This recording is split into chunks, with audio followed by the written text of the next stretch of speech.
Yo les potes, mais comment vont-ils les abonnés de Badfish? N'hésitez pas à me dire en commentaire si ça va. Ça aide pour le référencement et la YouTube Money. Hey. Bon, en tout cas moi ça va super. On part à la pêche tranquillement. On est un petit dimanche matin des familles, dimanche des plus classiques. Donc on va aller chercher du poisson. En plus on sait qu'en ce moment il y a des bancs de coulirous qui se baladent, donc potentiellement du prédateur. On va essayer de voir ça. À tout de suite. Allez, petite vidéo pour vous montrer les potos que je n'ai pas de gants. Je libère l'Apple Watch pour qu'elle puisse bien fonctionner avec l'eau qui rentre à l'intérieur. Et voilà, j'ai pas de gants donc on pourra pas tenter de folie. Mais que dis-je? Bien sûr que si qu'on tente des folies, regardez, je tente une belle orphie là. L'eau est très claire, comme vous pouvez le voir. Ce sont des conditions qui sont parfaites ma foi. Après avoir tenté cette orphie, je tente un énorme poisson coffre. Et comme vous avez pu le voir, c'est loupé. La chasse sous-marine débute presque bien. Regardez ces signes que j'ai faits, c'est un petit peu d'énervement dans tout ça. Je croise ensuite des énormes carangues. Alors là, elles sont trop grosses pour être mangées. Apparemment, elles ont la ciguatera quand elles sont grosses comme ça. Donc, je vous montre juste que là, j'aurais pu faire un tir perfect, mais que je ne peux pas pêcher ce poisson. J'ai envie de vous dire, quel dommage. Quel dommage. Bon. Là, ici, cette situation est vraiment sympa, intéressante à mettre dans la vidéo parce que je suis un poisson voilà, que j'ai envie de tirer. C'est toujours cette dorade avec la tache jaune que je n'ai toujours pas réussi à avoir. Et donc je la suis et ça reste beaucoup trop loin pour le tir. Et quand je tourne la tête, bah tiens, une énorme raie léopard, vraiment très grosse. Et en plus elle a un poisson pilote en dessous, donc c'est sympa. Bon, c'est un petit poisson pilote parce que je sais que les poissons pilotes là qui sont pas collés, on peut leur tirer dessus, tranquillou. Bon, là voilà, on va juste contempler le spectacle, c'est vraiment radieux, c'est super. Allez, je continue dans les folies. Je repère une belle orphie encore une fois dans peu d'eau, c'est royal. C'est un peu compliqué à vous filmer, je suis obligé de plonger à chaque fois alors que normalement je préfère les chasser en étant à la surface. Bon, comme ça vous les voyez bien et regardez, celle-ci elle est belle hein. Oh là là, elle était magnifique et malheureusement elle se barre tranquille parce que ma flèche tombe un petit peu. Je manque très certainement de puissance.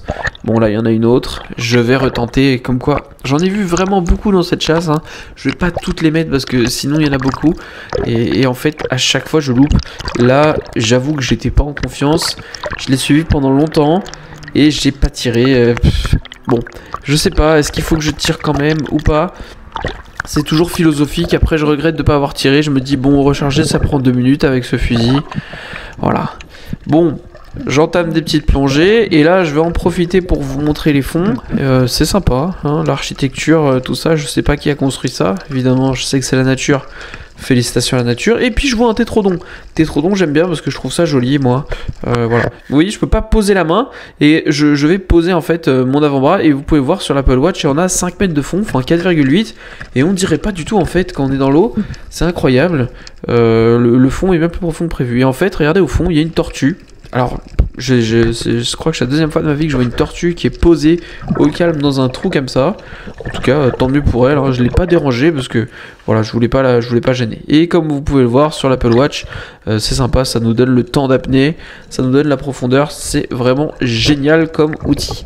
Bon, j'ai repéré un poisson et j'aime bien faire ça. Je le pointe du doigt en mode toi, je te suis et je vais t'avoir.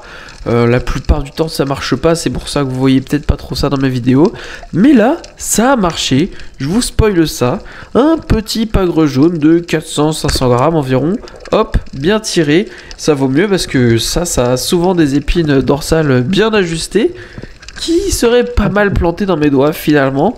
Je vais vous assurer que mes doigts à la fin de la chasse, ils sont bien esquintés quand même, donc pas très agréable à ce niveau là, mais c'est un beau poisson qui est délicieux. Encore une fois, si vous venez dans les Caraïbes, ne le prenez pas trop gros parce qu'il y a un risque de ciguatera. Ici mesdames messieurs, nous sommes face à des jolis tarpons. Voilà, tarpons que je ne tire pas parce que dans les vidéos des fois je me fais fusiller. Il y a des petits malins qui s'amusent à dire oh non faut pas les tirer machin nanana. Bon, ici à Saint-Martin c'est un poisson qui pullule hein. Tout simplement des tarpons, on en a par dizaines par endroit. Donc franchement c'est pas un tarpon tiré ou quoi, il y en a qui disent que c'est pas bon, machin, nanana.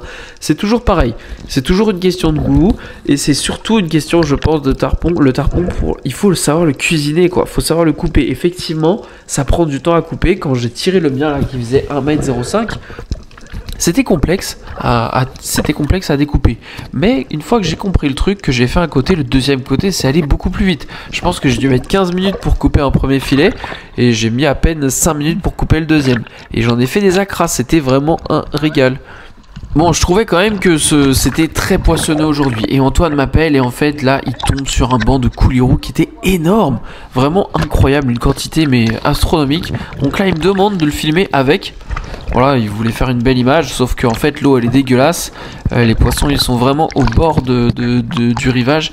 Et voilà, je dis pouce en mode je t'ai bien filmé, mais mon coco, désolé, l'image est dégueulasse. Qui dit bande coulirou dit bah c'est parfait, hein. Moi je vais rester dedans parce que c'est vraiment la situation que je kiffe. J'avais vu un bébé Tazar en plus passer tout à l'heure, donc je me dis s'il y a un bébé il peut y avoir un énorme. Il peut y avoir des adnose, des carangues un peu cheatées. Là vous voyez on voit les grosses carangues qui passent au loin. Et le banc est vraiment immense, hein. Je peux vous assurer que là, j'ai jamais vu autant de poissons de ma vie. Il y en a des millions, tout simplement. Je pense que le banc faisait presque 100 mètres de long. C'était incroyable, il était infini. Il y a des endroits, c'était peut-être même pas rassurant en fait. Vous voyez, il y a des grosses carangues qui passent comme ça. En fait, on voyait rien par moment à 2 mètres de longueur. Donc on se dit, il y a peut-être un gros shark qui va sortir du truc. C'est pas forcément agréable. Bon bref, là je m'épousse en mode c'est cool, il y a des adnose. Va falloir que je tente un tir quand même, un de ces quatre, parce que je les vois passer à fond devant moi. Et ben voilà, il y a un moment, faut quand même pêcher. Faut pas juste contempler. Moi je viens là pour pêcher, pour ramener du poisson. Donc voilà, je reste, hein, je fais des petits agachons dans très peu d'eau. J'ai pas de plomb sur moi, donc je remonte vite. Et là je vois un nose, let's go, il est beau, il était magnifique celui-là. Et je l'ai loupé, encore un signe d'énervement, c'est vraiment pas de chance. Et là je vois une autre carangue qui passe, je lui refais le signe parce que franchement, c'est pas tiré facilement. C'est vraiment parce que ça passe très vite. Et en même temps il faut être hyper réactif, enfin voilà, il faut vraiment être très très réactif sur ces poissons, dans ce banc. Et regardez, il y en a un autre qui passe et là j'ai été réactif à la perfection. Donc là c'est un poisson qui fait plus d'1 kilo. Regardez comment ça embarque la flèche, la force qu'il a. Et les autres carangues, comment elles sont intéressées par l'action. Donc moi je regarde, je me dis ça se trouve il y a encore plus gros que les carangues qui vont arriver. Mais non, au final voilà. Donc bah, je vais tenir mon poisson malgré le fait que j'ai pas de gants. Et celui-là ça va, il est plutôt agréable, il n'y a pas tant que ça d'épines. Donc maintenant moi la situation bah, elle est faite, hein. J'ai un super poisson, je suis content. C'est la première fois que je pêche un adnose. À chaque fois Island Boy Fishing et Spearfishing System, donc Jude et Tao, mes potes avec qui je chasse souvent, bah eux ils en ont pêché plein. Moi c'est vraiment le premier que je prends. Donc voilà, j'essaye de pas faire souffrir le poisson trop longtemps, hein. Évidemment on fait ça le plus rapidement possible. Et comme vous voyez je plante le couteau doucement parce que bah, derrière ce sont mes doigts sans les gants. Donc voilà, preuve qu'il faut faire encore plus grande vigilance à ce moment là. Très très beau poisson, vraiment. Et je vais enchaîner en fait dans ce banc de poissons là. Alors on le voit pas très bien, je peux vous assurer que dans la fin de la vidéo je vais vous montrer les images, on le voit bien mieux que ça. Mais là comme vous pouvez le constater, je vais faire une petite plongée et j'ai repéré encore un gros adnose. Donc là je vais vraiment aligner et c'est galère parce qu'il fait un virage vraiment très rapide. Donc là j'incline le fusil. Vraiment pour viser, c'est du tir au jugé. Et regardez, scène intéressante, j'ai frisé l'image. Les carangues foncent dessus vraiment parce que le poisson perd sa chair.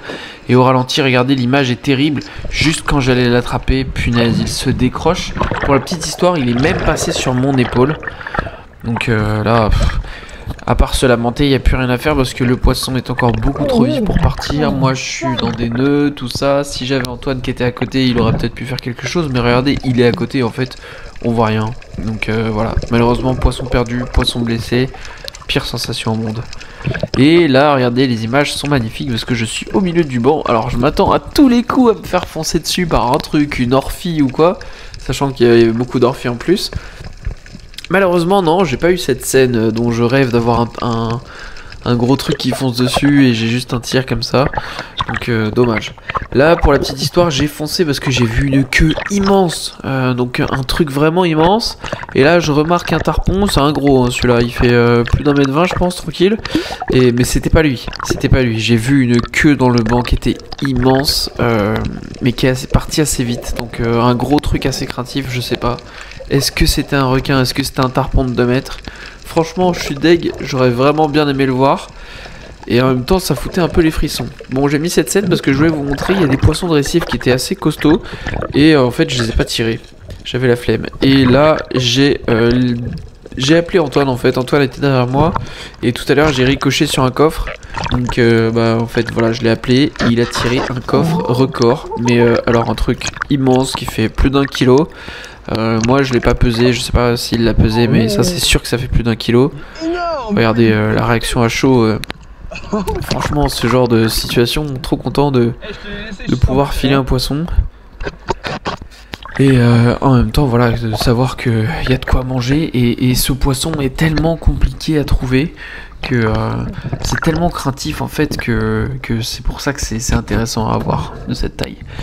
Bon, voilà une raie, une belle raie, franchement. Si je voulais bouffer de la raie à cette chasse, j'en aurais eu, hein, parce que celle-ci là, elle avance pas, elle se laisse faire, elle est de belle taille.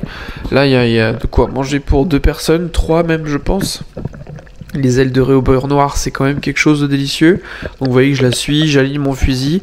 Mais elle flippe un peu, Tant mieux, parce que ça veut dire que si elle flippe un peu, les autres chasseurs n'auront peut-être pas de facilité à la tirer. Je sais pas. Et puis j'en vois une deuxième qui est un peu plus petite, donc je lui fais un pouce. Évidemment, elle me répond pas, c'est une raie, donc bah let's go, je vais descendre, hein, je vais simuler de tirer cette bestiole. Et vous voyez là, j'ai le fusil qui est pile dessus, donc très clairement si je tire c'est tranquille. Et voilà, pour faire des petits coucous, j'en profite pour vous faire un petit coucou et vous dire que la vidéo est terminée. Et regardez, c'est Antoine avec ses prises. A bientôt les potos, merci d'avoir regardé jusqu'à la fin.